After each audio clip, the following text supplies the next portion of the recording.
Joining us now is OG Okpe with stories trending around the world. Hello, Janet. Good morning, Dr. Vati. How are you? Thank God it's Friday. TGIF, Tudu Abiola. You know how I get on Fridays. This is my slogan.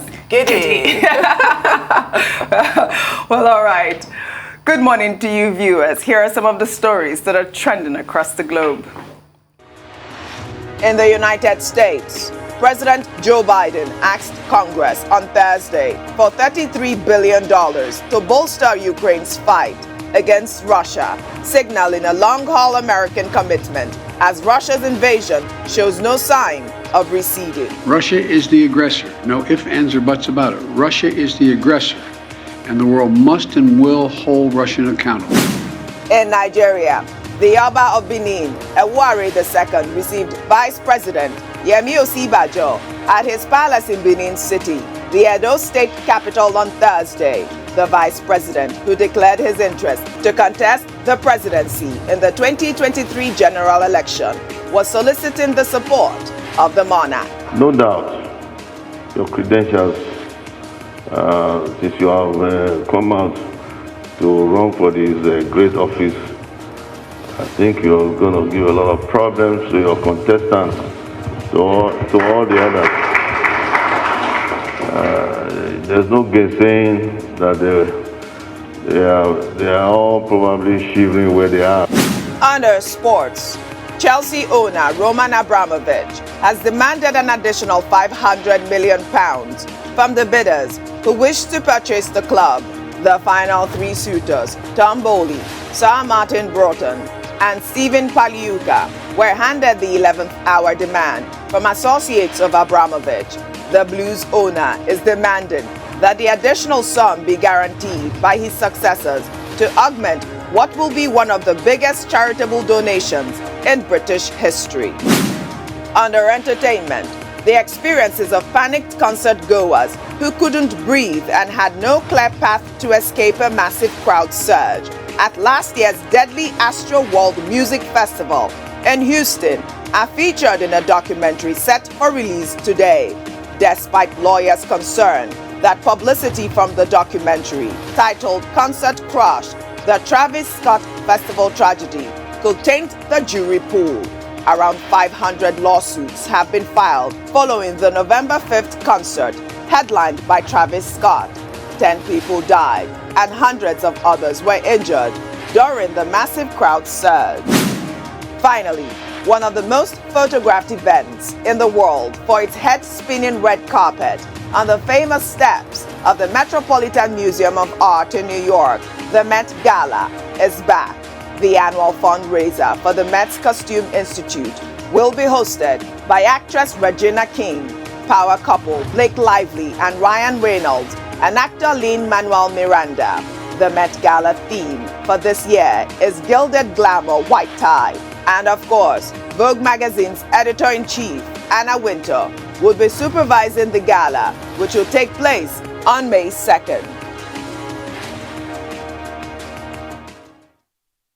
Well, let's begin what's trending with the picture of the baby girl born in captivity that has now gone viral on social media. The picture was released on Thursday by the terrorists who abducted scores of passengers, including the mother of the baby girl, from the ill-fated Abuja Kaduna train. The woman was 8 months pregnant when she was abducted on March 28th in Katari, Kaduna State. Credible sources say the terrorists invited a doctor to deliver the baby. On Tuesday, photographs of 63 abducted train passengers that are still being held in captivity were released by the terrorists. Alwan Hassan, the managing director of the Bank of Agriculture, is the only abductee that has been released from captivity after paying a ransom of 100 million naira.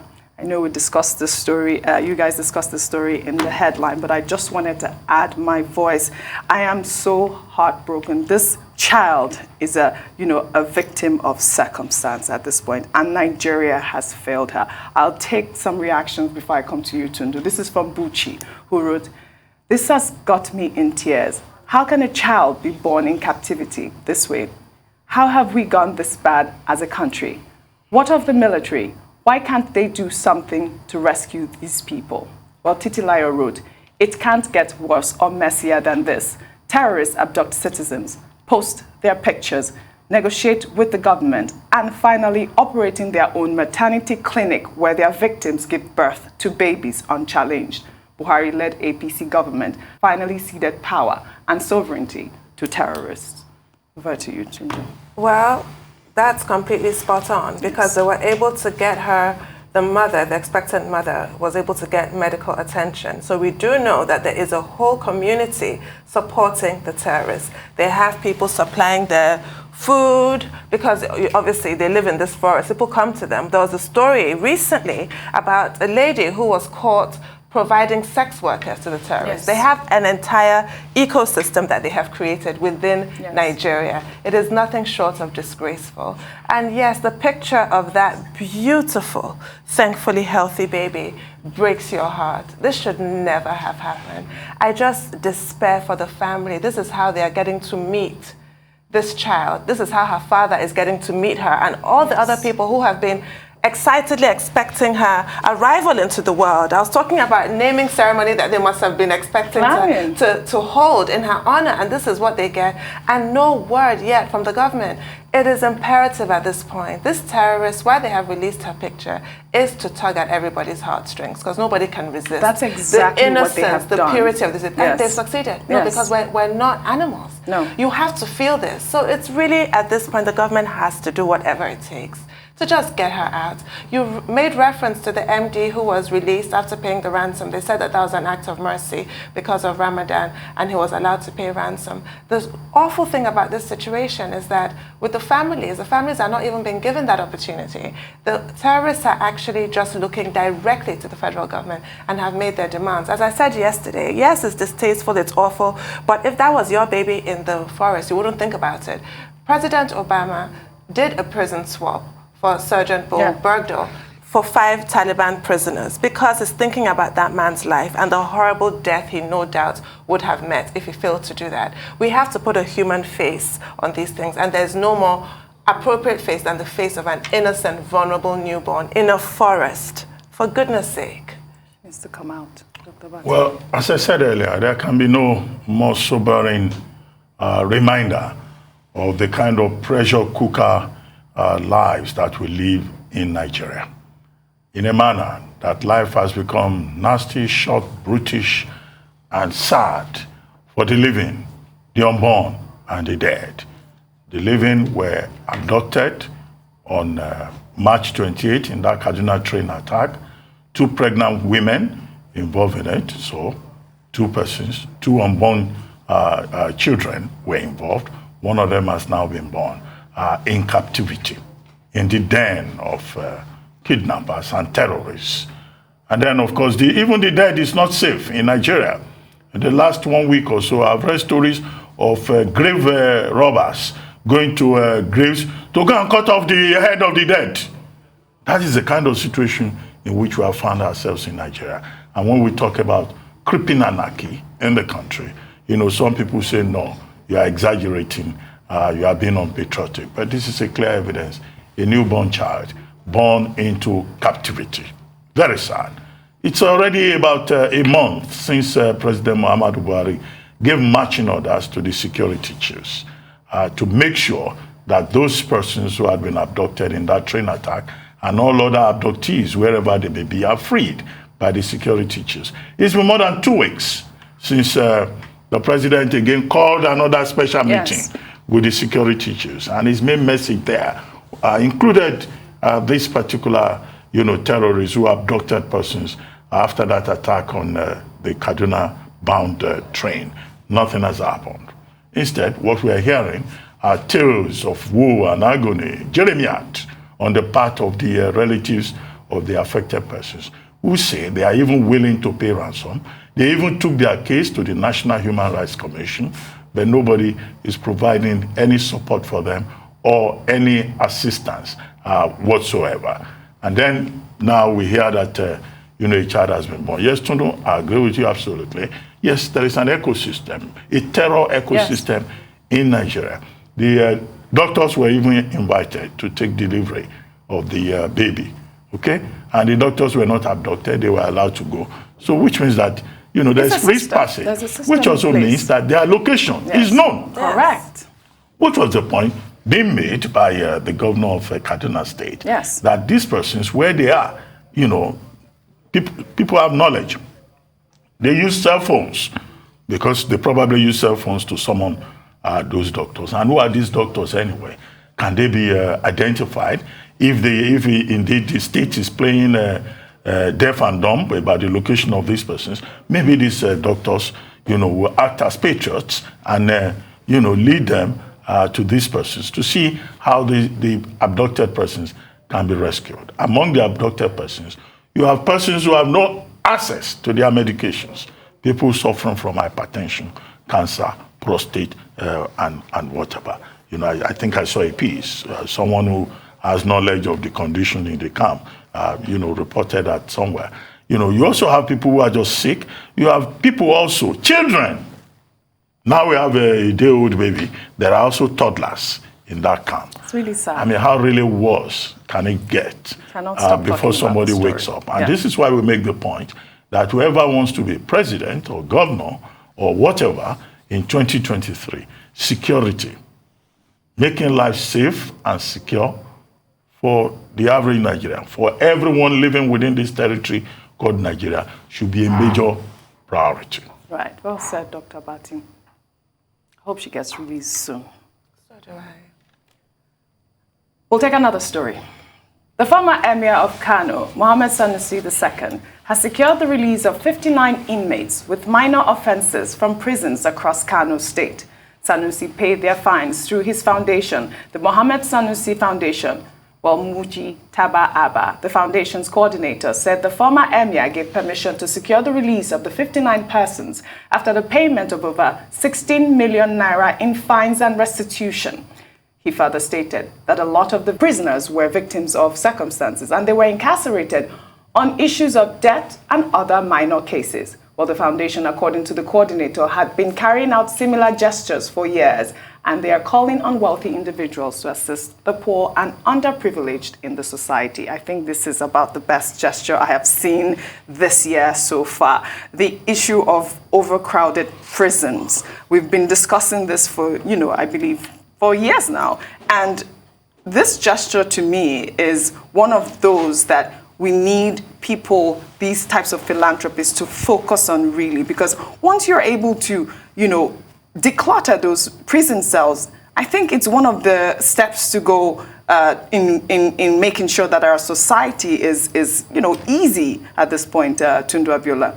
I think that's exactly why he made the call for other people to join him in this kind of initiative. Extremely commendable. Yeah. And my mind went, of course, to the presidential pardons recently. Yeah. And I thought, wouldn't it have been nice if it was people like this that got a presidential pardon? Because a lot of the people there, as you just read, are sort of victims of circumstance. Right. They really had no business being there. It's just one of these life's tragedies. And even some who did commit a crime might have committed that crime in some kind of moment of madness, in some kind of foolishness that they have since evolved from. If given a chance, they will be useful, productive members of society. They don't need to be languishing in jail, which is why I also like the fact that was that a general sort of go and sin no more, statement to those people. Yes, I thought it was great. This is so beautiful and commendable. I mean, thank you. This is some kind of palate cleanser after the horrible conversation we just had. Yeah. Wonderful. Well, I have another cheerful story before I come to you, Dr. Abati. Well, this one is from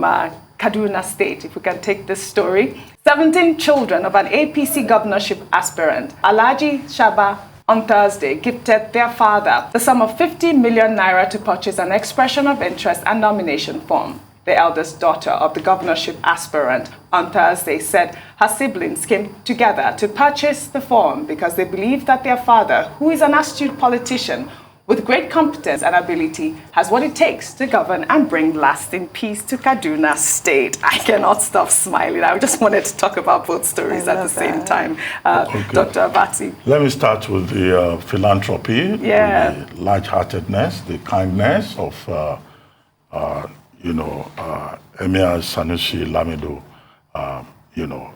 Sanusi, freeing people, from prison through his foundation, Sanusi Lamido Foundation. One of the major problems that we have in this country with the prison system, or if you like, the correctional facilities, is that many of the persons who are in those correctional facilities don't deserve to be there. Yes. Some of them are waiting trial persons. Some are persons like the ones that have been, rescued by the Sanusi Lamido Foundation. Persons who are in prison for minor reasons. Maybe persons who cannot pay 5,000 naira, who cannot pay 10,000 naira. Civil offenses, minor offenses, and if care is not taken, some of them could be there for a very long time, just because they cannot make the restitution that has been ordered by the courts. So with the help of the Sanusi Lamido Foundation now, 59 prisoners have been freed from 2 correctional facilities, we're told, in Kano State. So I think it's commendable. Yes. First point, I think other privileged persons in society should also emulate the example, of the 16th, sacking Kano. They should also try to help the poor, the underprivileged, who are languishing needlessly behind their bars. But beyond the individual efforts, I think that our whole prison system, needs to be taken a look at in terms of reform.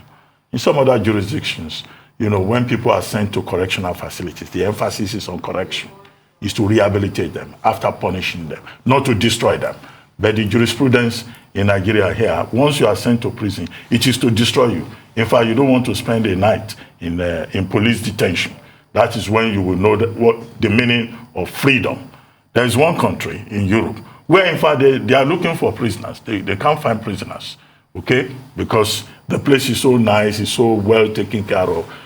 People are not even bothering to go there. But anyway, that's as an aside. But I think reform is necessary. Our prisons are over-congested, and many of the persons that are there are persons in this category. So beyond the individual effort, the governors are also empowered under the law to look at the options of a prerogative of mercy under Section 212 of the 1999 Constitution. So many of our governors can follow the example of the president, who exercised with the Council of State the prerogative of mercy under Section 175, subsection 1 of the 1999 Constitution. And then judges also, are given powers, I think, under the Police Act to occasionally, go to these prisons and decongest them. Some of our prisons were even built during the colonial era, and they are so overpopulated. We don't even have a proper record of the people in prison. So that's that about that. As for Alahaji Sa'aban, whose 17 children bought a form of 50 million naira. Oh, how so nice. So cute. How so nice. So when businessmen are not buying, this is the one that I find most touching. Yeah. Beautiful. That the man, has started a campaign in his house. And he has the, support of his 17 children. A perfect example of how charity begins at home. Obviously, he's a member of the APC from that form that we can see, and the 50 million is for gubernatorial, the gubernatorial race. And as Muhammadu Sani-Sha'aban, she made the point that, look, her father is the best man for the job. Yes. And that if he's made governor of Kano State, that he will provide jobs. He's a man who has empathy, who believes in the rights of the less privileged members of society, and that above all, he will tackle the challenge of insecurity and ensure the safety of lives and property in Kano State.